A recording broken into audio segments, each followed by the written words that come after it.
Hi, this is James with Team Adair at RealNet of Tampa Bay. Recently, I was featured in a story about meter reading for water in the city of Tampa.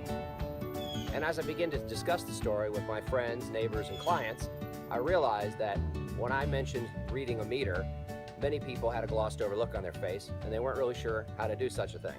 So what I'd like to do today is just give you a couple of tips on reading your meter, how to do it, where to find it, and how to compare it to your bill.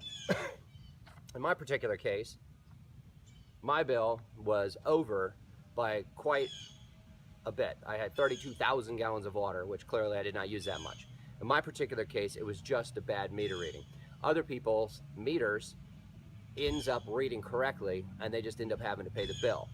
My encouragement is check your meter often so that if the meter reader's not actually checking it, one day your bill doesn't catch up with you, because many times people are using water and they're not being billed for it until one day the meter is read and all of a sudden you're caught up and you're wondering where did all this go. It's a little bit like looking at your budget after the fact.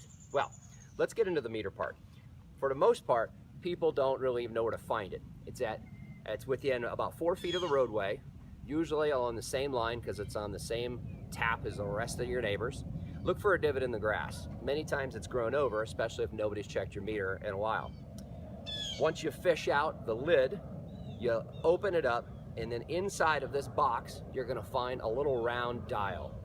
And let's take a look at that dial now. So here's my meter top. As you can see, it's pretty well covered over. If you lift it up, you'll see there's a meter top. What most people don't know is that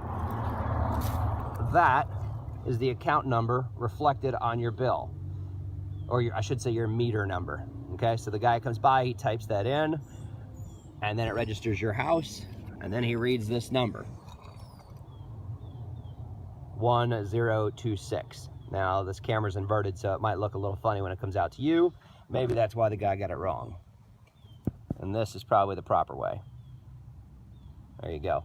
So 1026. Now, if you look at the bill, your current meter reading should be fairly close to that number.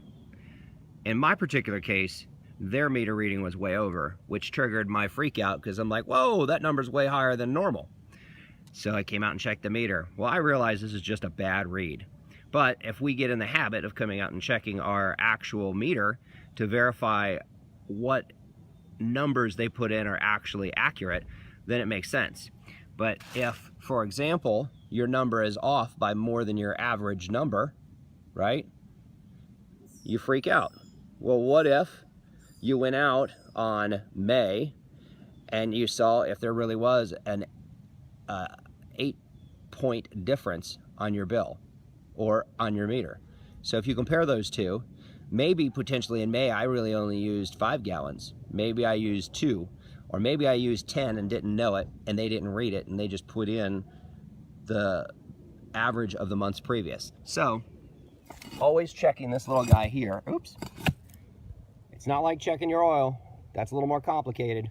That's a different video. But by coming out and actually looking at the meter itself, it's not that hard. But you'd be shocked because the number of people I talked to during the course of that story being written, I said, well, did you check your meter? And as the news cameras are there, these people had still not even uncovered the box. So you don't get surprised. Go out today, take a peek. I know it's definitely not on the high priority list, paying the bills. I don't know, breathing's probably way more important than this. But one day you might get surprised when you get a big bill. This is just a way for you to catch it before it happens. This is James, your friend in life and in real estate. Make it a great day. Talk to you later.